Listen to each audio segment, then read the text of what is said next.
이 시간 주시는 하나님 말씀은 사무엘상 1장 26절부터 28절까지 말씀입니다. 구약성경 409쪽입니다.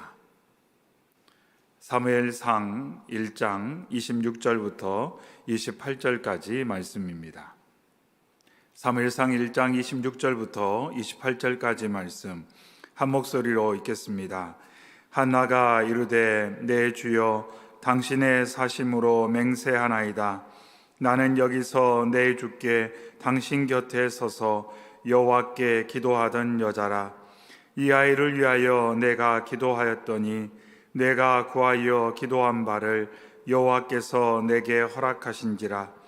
그러므로 나도 그를 여호와께 드리되 그의 평생을 여호와께 드리나이다 하고 그가 거기서 여호와께 경배하니라. 아멘. 계속해서 응답받는 기도라는 주제를 가지고 말씀을 나누고 있습니다. 지난 시간에는 엘리야의 기도에 응답하신 하나님의 놀라운 역사를 우리가 함께 나누었습니다. 하나님께서는 엘리야를 통해 수년간 북이스라엘에 비나 이슬이 내리지 않을 것이다, 이렇게 경고의 메시지를 전하도록 하셨습니다. 엘리야는 하나님의 말씀을 붙들고 아합 왕과 북이스라엘 백성들에게 하나님의 징계와 하나님께서 내리신 벌이 무엇인지를 전달하였습니다. 그러고 나서 하나님께서 말씀하신 것처럼 비도 내리지 않고 이슬도 내리지 않았습니다. 하지만 안타깝게도 북이스라엘의 아합 왕은 이 모든 상황이 하나님께서 주신 경고의 메시지요 진노의 결과라는 것을 인정하지 않았습니다. 도리어 아합 왕은 엘리야 때문에 자신들이 섬기는 바알신이 분노하여서 가뭄이 들었다, 이렇게 이해를 했습니다. 그러면서 엘리야 때문에 자신이 고통을 받고 있고 북이스라엘 백성들이 많은 피해를 입었다라고 생각하면서 엘리야가 자신과 이스라엘을 괴롭히는 존재다라고 생각하면서 적대적으로 대하였습니다. 말씀드린 것처럼 동일한 상황과 사건 가운데서도 믿음으로 그것을 이해하고 바라보는 사람도 있는가 하면 전혀 다른 시선에서 문제와 상황을 이해하는 사람도 있다는 것을 우리가 말씀 속에서 확인했습니다. 그렇게 3년여간의 시간이 지나고 하나님께서는 다시금 엘리야에게 이제 하나님께서 비를 내릴 것이니 그 메시지를 아합 왕에게 전달하라, 이렇게 하나님께서 명령을 주셨습니다. 엘리야는 하나님의 그 말씀을 또한 아합 왕에게 전달하면서 아합 왕에게 바알과 아세라 선지자들을 갈멜산으로 모을 것을 요청을 하였습니다. 엘리야는 하나님의 명령에 순종하여 아합 왕을 찾아가 하나님의 말씀을 전달하면서 갈멜산으로 이방 선지자들을 모으라고 요청을 한 것입니다. 아합은 이 엘리야의 말을 듣고 좋은 기회가 왔다고 생각을 했습니다. 이제야 정말 명실공히 누가 진정한 신인지, 누가 모든 것을 관장하는 그러한 존재인지를 명확하게 나타날 때가 되었다, 이렇게 생각을 하고 바알과 아세라 선지자 850명을 갈멜산에 모으게 됩니다. 그래서 그 갈멜산에서 850대 1의 영적인 전쟁이 일어나기 시작합니다. 아합 왕은 큰 기대를 가졌습니다. 오늘이야말로 바알과 아세라가 참 신임을 북이스라엘 백성들 앞에 나타나게 될 것이고 저 엘리야가 거짓말쟁이, 그래서 그의 거짓이 폭로되어지고 엘리야를 공식적으로 제거할 수 있는 날이 되었다, 이렇게 아합은 생각을 하고 기대를 하게 되었습니다. 하지만 아합 왕의 기대와는 정반대의 결과가 나타났습니다. 이방 선지자들이 아무리 그들의 신에게 기도를 하고 심지어 자신의 몸을 자해하기까지 하면서 응답해달라고 요청했지만 그들의 신은 그들에게 응답하지 않았습니다. 그때 엘리야가 하나님께 기도하였을 때 하나님께서 불로써 응답하셔서 하나님만이, 여호와만이 참 하나님이며 유일한 이스라엘이 섬길 대상임을 눈으로 볼 수 있도록 역사해 주셨습니다. 그리고 엘리야가 참 하나님을 섬기는 선지자임을 이스라엘 백성에게 알려주셨던 것입니다. 그런데 안타깝게도 그처럼 놀라운 일을 경험했음에도 불구하고 아합 왕이나 이세벨은 하나님을 무서워하고 돌아오지 않았습니다. 이스라엘 백성들은 그 놀라운 광경을 보면서 여호와만이 참 하나님이라고 고백했지만 그것은 믿음의 고백이라기보다는 놀라운 사건에 대한 반응 정도로 그치고 말았습니다. 또 시간이 지나며 이스라엘 백성은 하나님 없는 백성처럼 삶을 살았기 때문입니다. 이처럼 사람이 놀라운 하나님의 역사를 경험하면 믿음이 생길 것 같이 생각할 수도 있지만 실제로 이스라엘 백성들의 모습을 보면 비가 멈춰도 비가 내려도 하늘에서 불이 내려오더라도 사람들은 믿음으로 하나님을 바라지 못하는 연약한 존재라는 것을, 또한 악한 존재라는 것을 우리가 지난 시간 말씀을 통해 함께 나누었습니다. 아울러서 믿음의 사람, 너무나도 외롭고 고독하고 홀로 남아있는 엘리야와 같은 존재를 통해서도 하나님은 자신의 살아계심을 많은 사람들 앞에 나타내며 하나님께로 돌아올 수 있는 기회를 사람들에게 제공한다는 것을 우리가 시간 말씀을 통해 함께 나누었습니다. 바라고 하는 것은 이 시대 가운데 저와 여러분이 엘리야처럼 쓰임받는 하나님의 사람이 되기를 바랍니다. 많은 사람들에게 하나님의 살아계심을 드러내는 축복의 통로가 되고, 또한 우리의 기도를 통해 역사하시고 응답하시는 하나님을 통해 우리가 하나님을 더 알아갈 뿐만 아니라 많은 사람들에게 하나님이 참 하나님이시며 그리고 우리가 그 하나님을 섬기는 하나님의 백성임을 드러내는 그러한 믿음의 역사 가운데 쓰임받는 저와 여러분 되시기를 주의 이름으로 축원합니다. 아멘. 오늘의 말씀은 한나의 기도에 응답하시는 여호와 하나님의 역사를 함께 나누도록 하겠습니다. 오늘 말씀부터는 아마 여인들의 기도에 응답하시는 하나님, 그런 주제를 가지고 좀 더 내용을 나누도록 하겠습니다. 오늘 말씀은 이제 사사시대에서 왕정시대로 넘어가는 그런 과도기 가운데 일어났던 한 사건이 기록되어 있습니다. 오늘 본문에는 한나라는 여인이 등장하고 있습니다. 우리가 한나에 대해서 아마 설교도 듣고 말씀도 읽어보면서 어느 정도 우리가 한나에 대한 이해가 있습니다. 한나는 고통과 슬픔 가운데 힘든 삶을 살고 있었던 여인이었습니다. 한나를 슬프게 하고 고통에 빠뜨렸던 문제는 크게 두 가지입니다. 하나는 불임의 문제와 또 하나는 분인나라는 여인을 통한 모멸감과 상처의 문제, 그 두 가지로 이 한나는 계속해서 슬픔과 고통 가운데 삶을 살고 있었습니다. 오늘 본문 앞 2절에 그에게 두 아내가 있었으니 한 사람의 이름은 한나요, 한 사람의 이름은 분인나라. 분인나에게는 자식이 있고 한나에게는 자식이 없었더라. 이렇게 엘가나의 가정의 모습이 나타나 있습니다. 엘가나라는 남편에게 두 아내가 있었습니다. 한나와 분인나. 그런데 한나는 아이가 없었고 분인나에게는 자녀가 있었다. 이렇게 기록하고 있습니다. 이 한나는 불임으로 인해 고통을 받고 있습니다. 우리가 충분히 알 수 있는 것처럼 불임의 문제, 난임의 문제를 해결한 또 그 이유를 알게 된 것은 얼마 되지 않습니다. 얼마 전까지만 해도 불임의 문제, 난임의 문제는 여자의 문제, 아내의 문제, 여성의 문제라고들 많이 생각을 했습니다.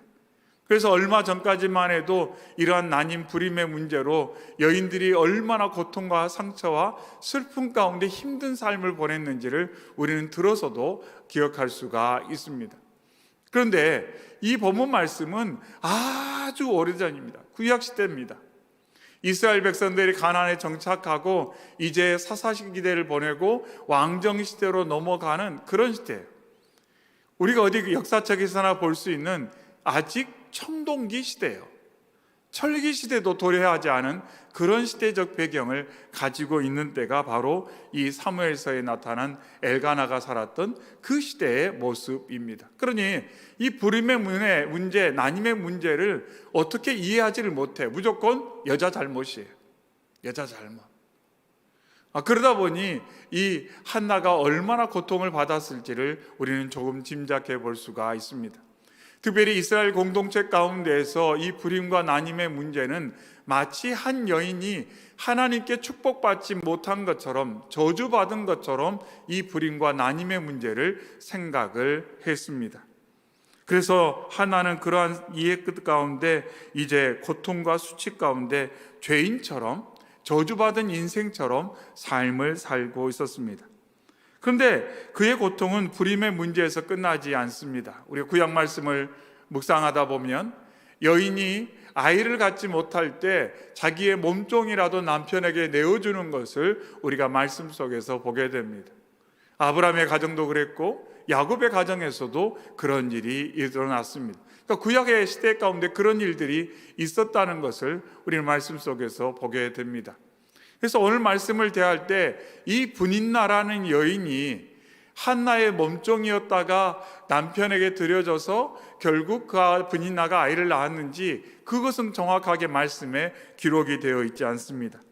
2절 말씀에 한나와 브닌나가 함께 등장하기 때문에 자연스럽게 엘가나에게 두 여인이 있었다, 아내가 있었다 이렇게 생각할 수 있지만 구약의 어떤 배경을 생각해 볼 때 한나가 먼저 결혼을 했고 아이가 없다, 브닌나가 또한 두 번째 아내가 되었다 이렇게도 충분히 우리가 상상할 수 있는 것입니다. 근데 문제는 이 브닌나가 아이를 갖게 된 것입니다. 그리고 나서 아이를 가진 후로 계속 한나를 업신여기기 시작했습니다. 6절 하반에 그의 적수인 브닌나가 그를 심히 격분하게 하여 괴롭게 하더라. 그래서 심지어 브닌나를 뭐라고 표현하냐면 적수다 이렇게 말합니다. 그러면서 심히 격분하여 괴롭게 했다. 그래서 한나에게 없는 아이를 브닌나가 갖고 이 브닌나가 한나를 무시하고 멸시하고 늘 언제나 마음의 상처를 주었다는 것입니다. 그래서 7절 하반에 브닌나가 그를 격빈시키므로 그가 울고 먹지 아니하니, 그러니까 한나가 너무나도 슬프고 고통스러워서 정말 음식을 끊을 정도로, 음식이 들어가지 않을 정도로 정말 큰 상처와 아픔을 겪고 살고 있었다는 것을 알 수가 있습니다. 내가 너무나도 소망하는데 내 삶 가운데는 없어요. 그런데 누군가 가까운 사람이 그것을 갖고 있고 그것으로 인해 나를 무시하고 멸시한다면 그것만큼 슬프고 힘든 일은 없을 것입니다. 그리고 서두에 말씀드렸던 것처럼 아이를 갖지 못하는 상황 가운데 마치 축복받지 못한, 하나님께 저주받은 그런 어떤 삶의 죄인된 모습으로 살아가는 이 한나 입장에서 브닌나가 아이를 가지고 행복해하는 모습, 그리고 엘가나가 자꾸 브닌나와 함께 지내며 그 아이와 함께 뭔가 완벽한 가정의 모습을 이루는 것 같은, 그러니까 이 가정에서 나는 별로 존재 가치가 없고 가지고 있는 자격이라야 첫째 부인 이 정도밖에 없는, 그래서 나는 없어도 되는 존재 아닌가? 라는 생각을 할 정도로 큰 슬픔과 고통을 당했던 여인이 한나임을 알 수가 있습니다. 그래서 본문 앞 15절에 보면 한나가 대답하여 이르되 내 주여 그렇지 아니하니이다. 나는 마음이 슬픈 여자라. 이렇게 자기를 소개할 정도로 저는 슬픈 여자입니다. 슬픔이 가득한 사람입니다. 이렇게 소개할 정도로 한나가 얼마나 고통이 심했는지를 짐작해 볼 수가 있습니다. 그러나 우리가 이 말씀을 다시 한번 조금 더 조망해 보면 그럼에도 불구하고 한나의 불임은 결코 누군가의 잘못의 결과나 또한 하나님께서 그의 인생을 무관심하거나 하나님께서 그에게 벌을 준 결과가 아니라는 것을 우리는 기억할 필요가 있습니다. 요한복음 9장에 예수님의 제자들이 나면서부터 소경던 자에 대해서 예수님께 질문하면서 누구의 죄 때문에 그렇습니까? 라고 물었을 때 예수님께서는 이렇게 대답하셨습니다. 요한복음 9장 3절에 예수께서 대답하시되 이 사람이나 그 부모의 죄로 인한 것이 아니라 그에게서 하나님이 하시는 일을 나타내고자 하심이라, 이렇게 말씀하셨습니다. 우리는 때때로 오늘 일어나는 좋지 않은 일을 과거의 결과라고 생각하고 자꾸 왜 이런 일이 생겨났을까를 과거를 통해서 해석해 보려고 시도하는 경향이 있습니다. 하지만 예수님께서는 말씀하기를 나면서부터 소경된 그 자가 누군가의 죄 때문에 그렇게 된 것이 아니라 예수님께서 그를 통해 하시고자 하는 일, 그리고 그를 통해 예수님이 누군지를 나타내시고자 하는 그러한 계획의 한 부분이었음을 예수님께서 말씀을 해 주셨습니다. 그리고 그가 예수님을 경험할 수 있도록 기회를 주신 것입니다. 이런 말씀을 대할 때 우리는 또 그런 생각을 할 수 있습니다.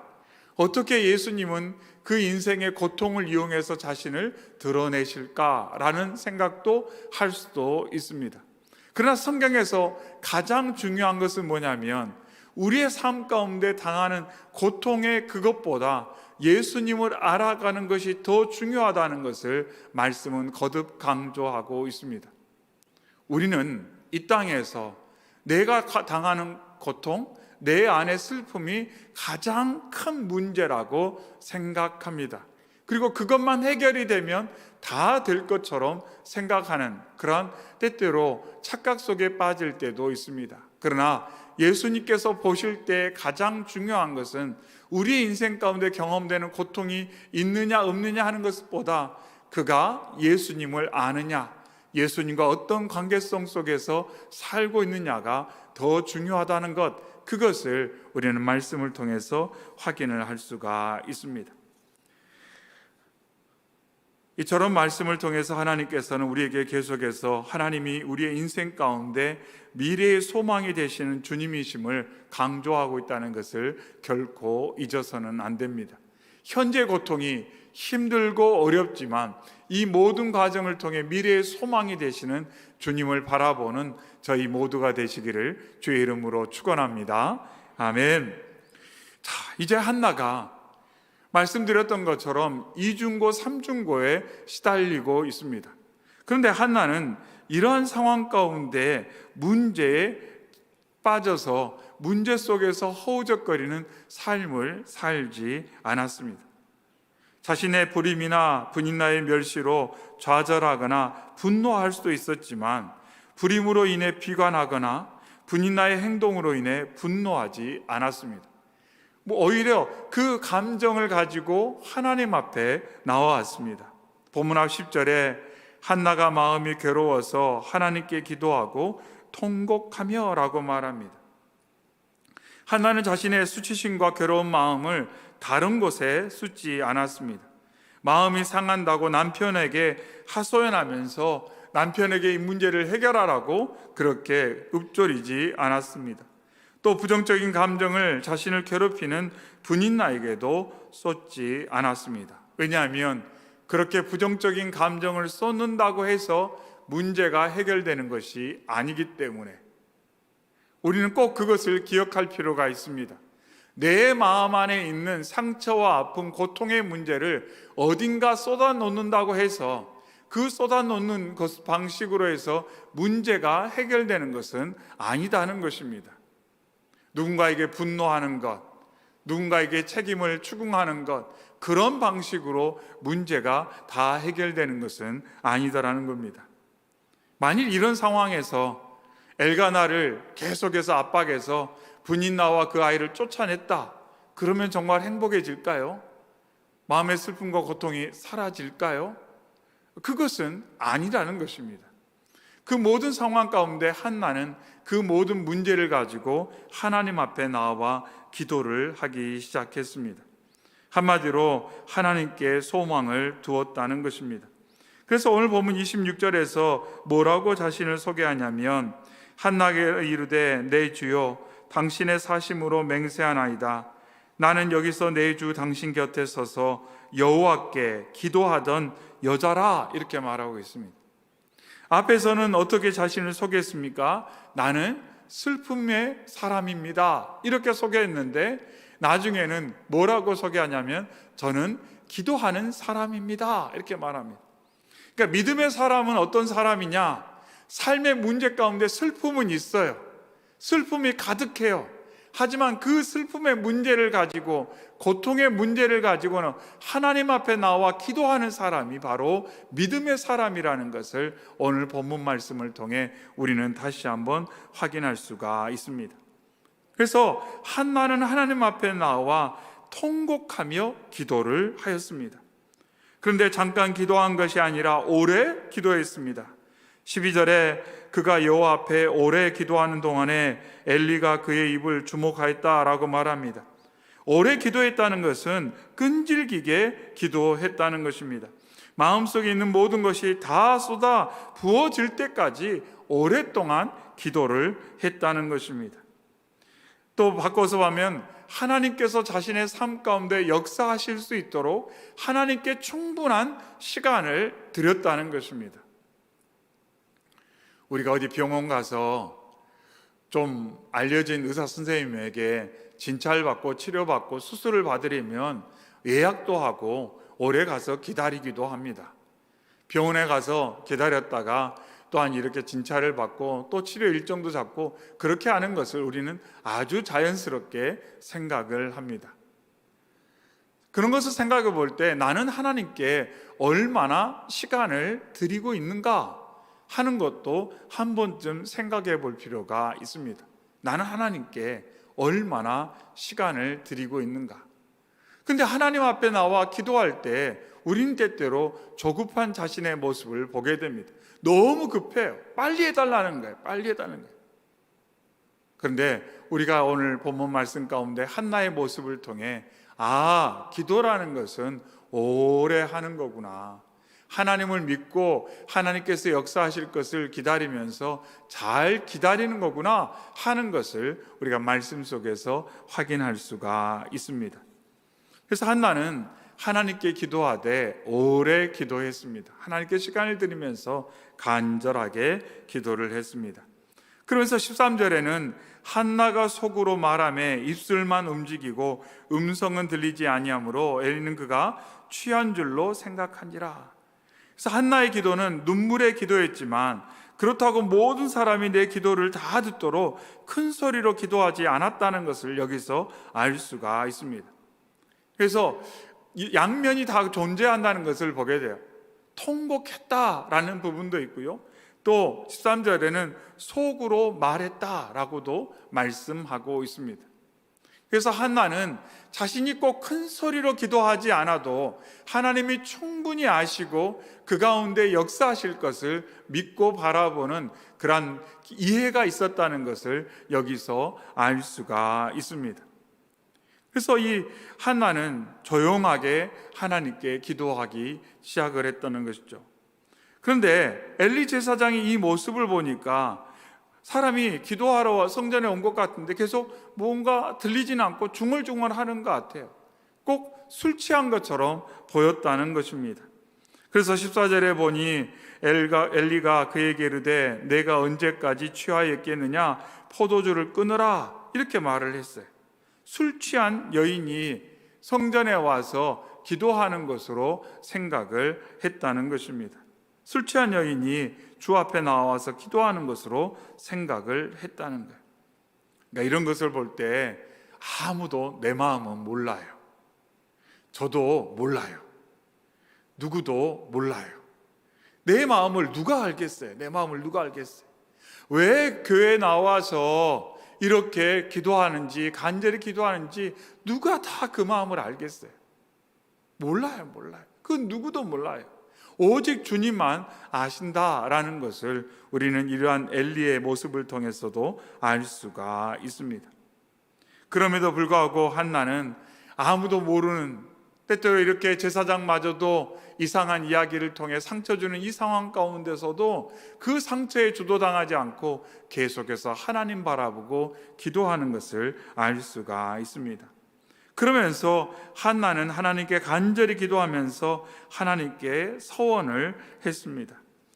그가 하나님께 서원하는 내용이 11절에 있습니다. 서원하여 이르되 만군의 여호와여 만일 주의 여종의 고통을 돌보시고 나를 기억하사 주의 여종을 잊지 아니하시고 주의 여종에게 아들을 주시면 내가 그의 평생에 그를 여호와께 드리고 삭도를 그의 머리에 대지 아니하겠나이다. 이렇게 하나님께 서원을 하게 됩니다.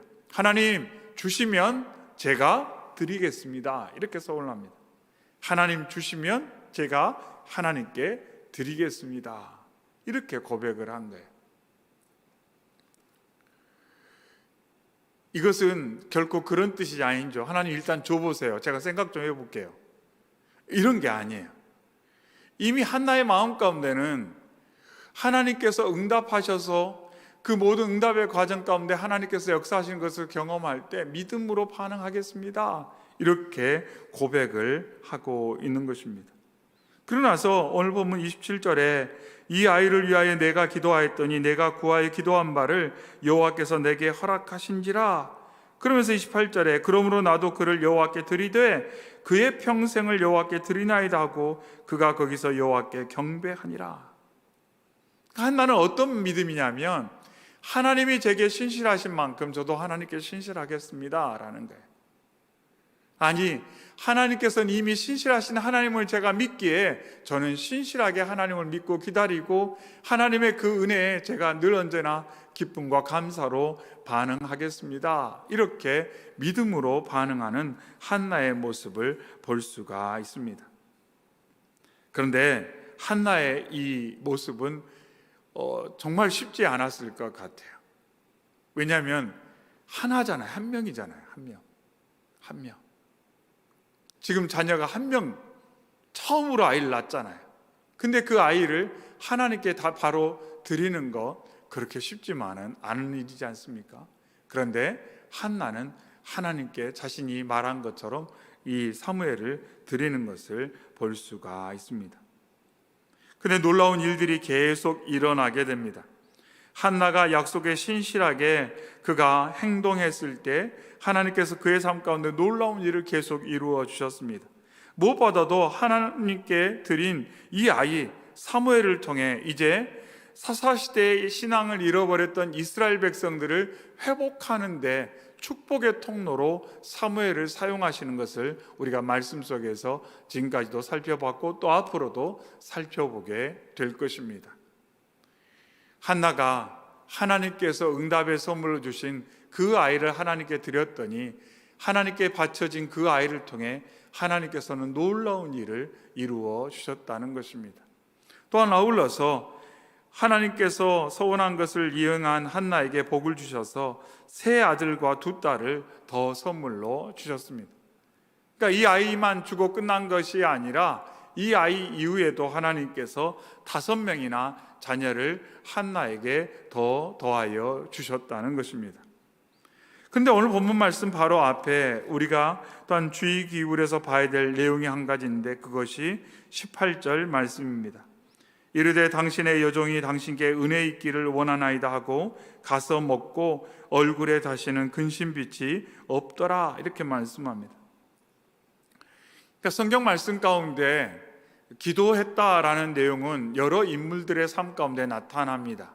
하지만 기도하고 이처럼 놀랍게 그의 삶 가운데 변화가 일어났다는 내용은 참 많지는 않은 것 같습니다.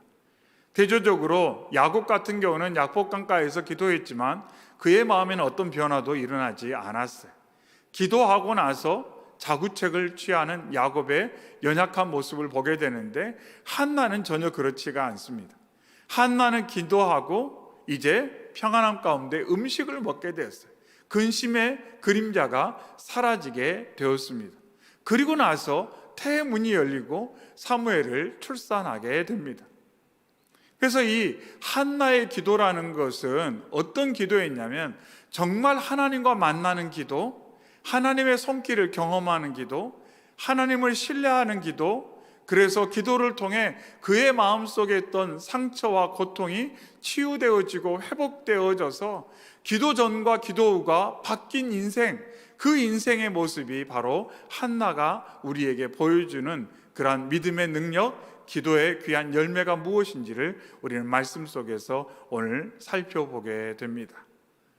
바라고 원하는 것은 저와 여러분들이 기도 전과 기도 후가 확연히 다른 저희 모두가 되기를 소망합니다. 기도하기 전과 기도하기 후가 바뀐, 또 예배 전과 예배 후가 바뀐, 말씀을 읽기 전과 말씀을 읽은 뒤에 말씀을 묵상한 뒤가 바뀌는 그러한 놀라운 역사를 경험하는 저와 여러분 되기를 소망합니다. 이 저녁에도 우리 가운데 하나님께서 임하시고 우리의 기도 가운데 하나님께서 역사하실 줄로 믿습니다. 한나처럼 하나님 앞에 어떠한 모습으로든지 기도할 때 하나님께서 우리의 기도에 귀 기울이시고 우리의 마음과 삶 가운데 역사하셔서 오늘 저녁에 모든 것이 다 해결되지는 않을지라도 하나님께서 평강으로 우리를 이끌어 주시고 우리가 주님을 믿고 기도하며 기다리는 가운데 먼저 우리가 삶이 회복되어지고 마음이 회복되어지고 우리를 얽어매던 모든 그런 묶임으로부터 자유함을 얻어서 참된 평화와 기쁨 가운데 주님의 행하실 일들을 소망하며 잘 기다리는, 그리고 그 잘 기다리는 가운데 정말로 하나님께 영광을 나타내는 저희 모두가 되기를 주님의 이름으로 축원합니다. 아멘. 이 시간 오늘 주신 말씀 가지고 함께 기도하겠습니다. 말씀 중에 아무도 모른다라고 말씀을 드렸습니다.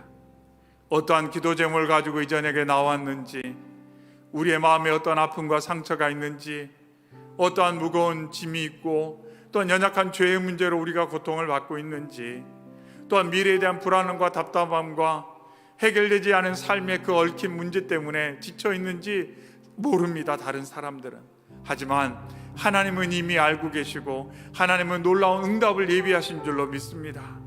이 시간 우리의 연약함과 우리의 답답함과 삶의 문제를 주님 앞에 한나처럼 고백하며 나아가기를 소망합니다. 하나님, 제 마음이 이렇습니다.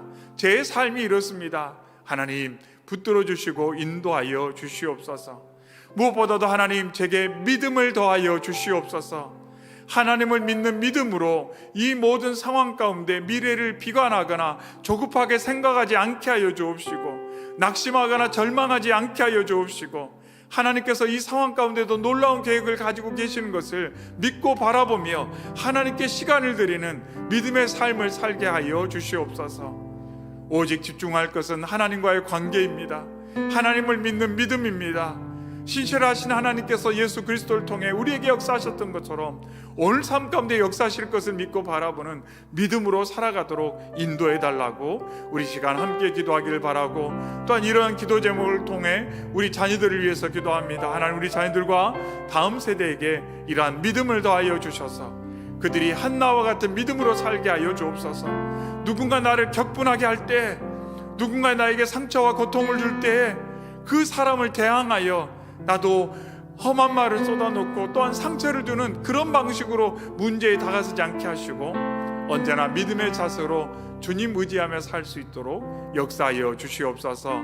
이러한 기도 제목 가지고 우리 주여 한번 크게 외치고 간절한 마음으로 또 온 마음을 쏟아놓으며 기도하겠습니다. 주여!